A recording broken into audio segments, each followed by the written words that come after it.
ce soir, à Saint-Léger-sur-Deûne, nous avons organisé, en collaboration avec le Conseil local de la santé mentale du Grand Chalon et la commune de Saint-Léger-sur-Deûne, une conférence autisme où vous pourrez voir Daoud Tatou, Peter Patfol et j'allais dire Stéphane Benamou, mais non, c'est Djéa Saravan qui est là et puis qui est très très attendu.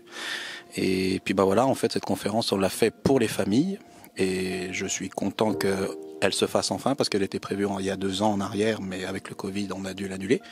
Et là aujourd'hui, c'est officiel, on va pouvoir la faire en présentiel et je suis très content que mes amis ont pu répondre présents à cette conférence parce que c'était important pour pouvoir répondre aux questions. Alors j'ai Peter Patfol qui est dessinateur, illustrateur de manuels où il a fait des manuels sur l'autisme, comment comprendre mon copain autiste et comment garder mon enfant autiste quelques heures pour soulager les familles. Ça c'est très important et je voulais qu'il soit là pour parler justement de ça parce que ces manuels ont aidé beaucoup de familles et je tenais à le remercier pour ça. J'ai le docteur Djéa Saravan qui est très très connu, mondialement connu et qui va parler de la douleur et la prise en charge médicale des personnes TSA. Et ça c'est trouble du spectre autistique et c'est justement là je crois que c'est la plus grosse demande des familles.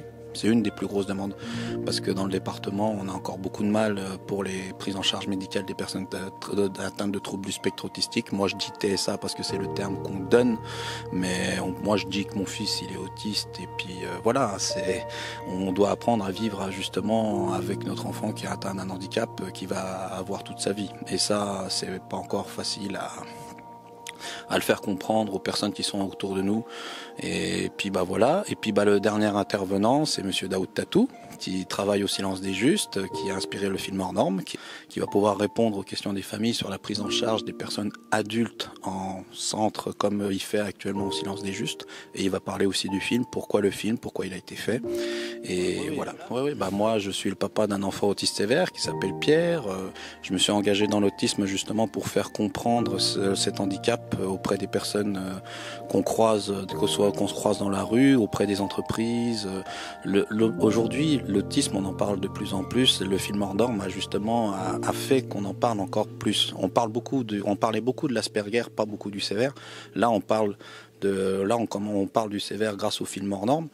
Peter, qui est le beau-père d'un enfant autiste et qui est épileptique, va parler aussi de ça parce que on dit qu'il y a l'autisme, mais l'autisme, il y a aussi d'autres pathologies avec l'autisme. Il y a l'épilepsie, les troubles schizophréniques. Il y a plein de trucs qui peuvent se rajouter dans cet handicap.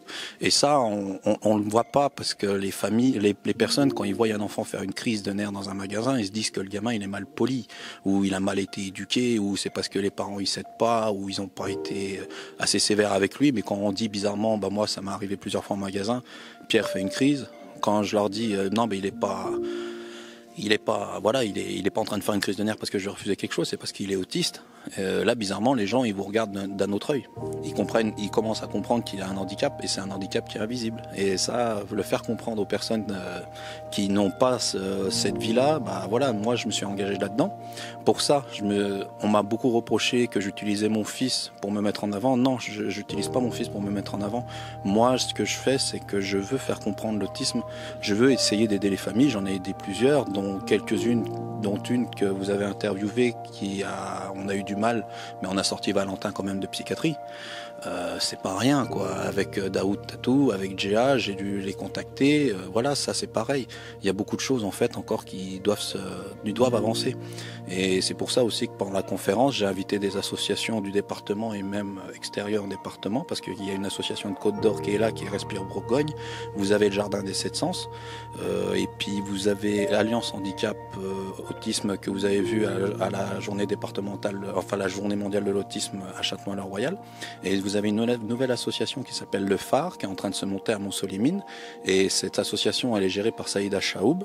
Et Saïda Chaoub, elle est en contact avec Daoud Tatou. Et l'idée, c'est de faire un lieu de répit, justement, du même style que le Silence des Justes. Mais ça va prendre du temps. Mais on voit que les choses commencent à avancer. Ici, alors des personnes inscrites, il y a beaucoup de familles. Donc on va dépasser les 70 personnes et je pense même voir plus d'une centaine.